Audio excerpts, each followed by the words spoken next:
안녕하십니까, 윈스턴입니다. 10월 셋째 주 주간 검색어를 시작하겠습니다. 일요일 검색어는 그것이 알고 싶다 윤상엽이 차지하였습니다. 검색 조회수는 5만 플러스이고요. 18일 그것이 알고 싶다에서는 윤상엽 씨에 대해 다뤘는데요.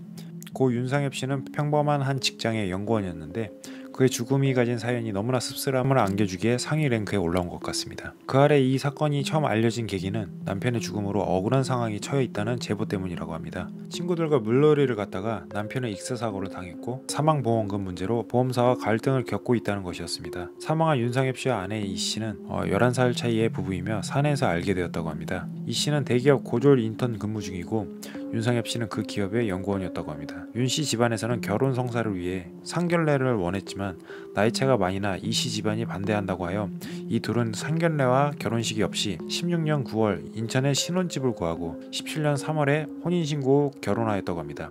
이상한 건 결혼 후 윤상엽 씨는 직장 근처인 수원에서 원룸살이를 하고 이 씨는 인천 신혼집에 거주하였다고 합니다. 또한 결혼 후 5개월 뒤에는 상엽 씨 앞으로 생면보험 4개를 들었다고 합니다. 이후 19년 6월에 두 커플과 이 씨의 이성 친구 조 씨 그리고 윤상엽 씨 부부가 가평 계곡으로 놀러 갔다가 윤 씨는 익사사고를 당하였다고 합니다. 장례식 첫날 이 씨는 윤상엽 씨 가족에게 입양한 10살의 딸이 있다고 했답니다. 이 딸은 이 씨가 어릴 때 만난 남자의 딸이라고 합니다. 또한 이 씨는 상엽 씨가 입양을 흔쾌히 허락하였다고 하였습니다. 상엽 씨 가족들은 장례 이후 아내 이 씨의 행동에 이상함을 느꼈다고 합니다.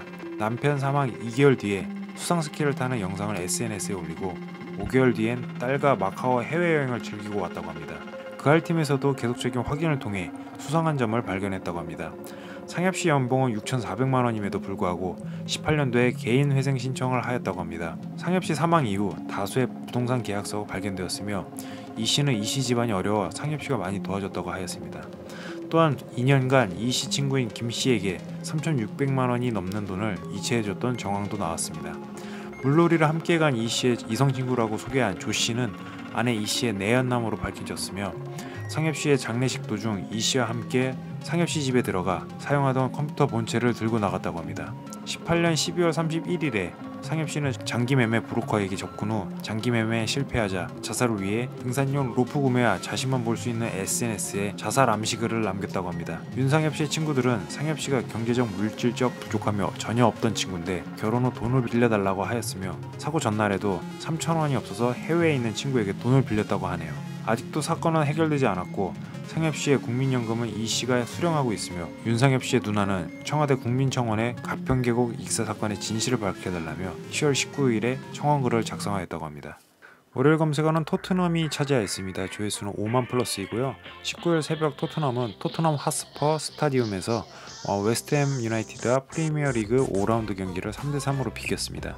이날 토트넘은 전반에 3골을 몰아넣으며 상대를 압도했으나 후반 3실점으로 다잡은 경기를 놓쳤습니다. 우리 손흥민 선수는 1골 1개 도움을 기록하였고 개인 선수는 2골을 몰아넣었습니다. 이 두 선수는 올 시즌 벌써 27번째 골을 합작하며 전생이 부부가 아니었나 싶을 정도로 환상호흡을 과시했습니다. 하지만 후반 82분부터 악몽이 시작됐습니다. 파비안 발부에나의 헤딩골부터 산체스의 자책골, 마누엘 란시니의 버저비터 극장골까지 먹히며 다잡은 승점 2점을 잃었습니다. 화요일 검색어는 로건입니다. 관련 조회수는 2만 플러스이고요.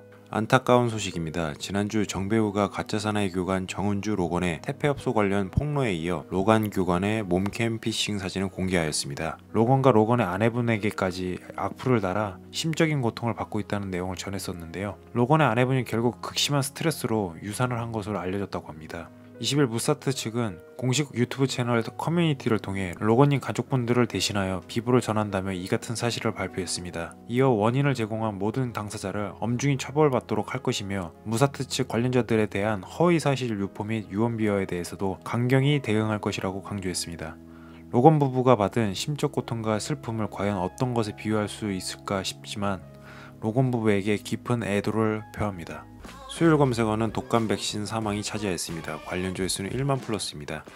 겨울이 가까워오는 환절기가 되자 독감 백신 접종을 많이들 하시는데요. 최근 독감 백신을 접종한 사람들 중 사망 신고가 잇따라 이슈가 되고 있다고 합니다. 24일 기준 독감 백신 접종 후 사망한 사람이 48명이나 된다고 합니다. 특정 약물로 인한 급성 알레르기 반응인 아나필락시스가 나타나면 백신에 의한 사망으로 간주되는데 윗건들 중 26명에 대하여 아나필락시스 사인이 아닌 것으로 확인되며 백신과의 인과관계가 없는 것으로 확인되었다고 합니다.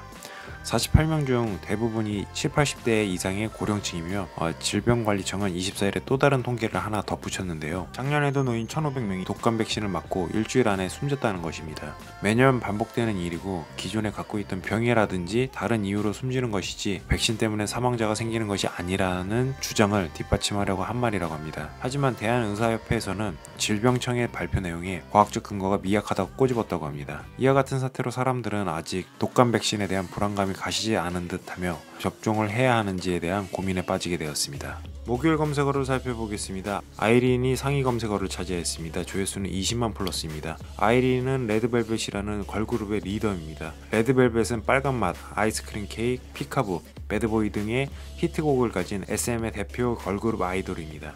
이런 아이린이 조회수 20만과 함께 상위 검색 순위에 오르게 된 이유는 갑질 및 인성 논란이 터졌기 때문입니다. 10월 20일 15년 경력 스타일리스트이자 에디터인 A씨가 개인 SNS에 걸그룹 레드벨벳 멤버 아이린에게 당한 갑질 내용을 털어놓았습니다. 15년간 업계에 몸담아 별별 일을 다 겪었다 생각했던 자신이 20분 만에 울 정도로 심한 폭언과 갑질을 당했다. 이미 그녀를 만나기도 전에 전해 들은 이야기만으로도 마음의 준비를 해야 했는데 오늘 그 주인공이 쏜 전기침에 쏘여 말을 잃었다. 의자에 앉아서 내 면전에 대고 핸드폰을 손에 끼고 삿대질하며 말을 쏟아냈다. 그가 혀로 날린 칼침을 끊임없이 맞아서 두 눈에서 맨 눈물이 흘렀다. 눈에서 물이 터져 나왔다. 혹시 몰라 녹취를 했고 에디터였던 경험을 살려 끝까지 사과를 받겠다는 의지를 불사르는 표현과 함께 해시태그 사이코와 해시태그 몬스터를 붙여놨습니다. 몬스터는 레드벨벳 슬기 아이린의 유닛 활동곡 제목으로 자연스레 둘 중 하나임이 드러났고 레드벨벳 슬기는 평소 인성 좋기로 소문이 나 있어 대부분 아이린임을 짐작하고 여러 커뮤니티에서 난리가 났습니다. 상황이 급변하자 아이린과 SM은 바로 인정하는 듯 했습니다. 아이린은 개인 SNS에 사과문을 올렸고 SM에서는 공식적으로 아이린과 스타일리스트의 자리를 만들어 사과하였다고 밝혔습니다. 하지만 이후에도 폭로글에 아이린과 작업을 했던 수많은 업계 관계자들이 좋아요를 누르고 다른 증언들이 터져나오고 있어 아이린의 이미지는 되돌릴 수 없는 사태로 가고 있는데요. 과연 이 사태에서도 생존 전문가 이근처럼 살아남을 수 있을지 귀추가 주목됩니다. 금요일 검색어는 또다시 토트넘입니다. 조회수는 1만 플러스입니다. 토트넘이 23일 새벽 4시 린치와 유로파 조별리그 경기에서 3대0으로 승리하였습니다. 레알 임대 이적생 비니시우스와 베일이 선발 출전을 하였는데 특히 비니시우스는 2개의 도움을 기록하며 인상적인 모습을 보여줬습니다. 우리 손흥민 선수는 후반 교체 출전을 하여 쐐기골을 장식했습니다. 시즌 9호 골을 기록하며 최근 탑클래스의 폼을 유지하고 있습니다. 이와 더불어 24일 토트넘은 최고의 기량을 선보이는 손흥민 선수를 잡기 위해 현재 연봉의 2배 인상된 주급 20만 파운드 재계약 조건을 제시하였다고 합니다. 팀 내 최고 대우인 케인과 델리 알리와 비슷한 수준이라고 합니다. 이번 토요일에는 조회수 1만 이상 이슈가 없어 넘어가도록 하겠습니다. 지금까지 주간 검색어였습니다. 감사합니다.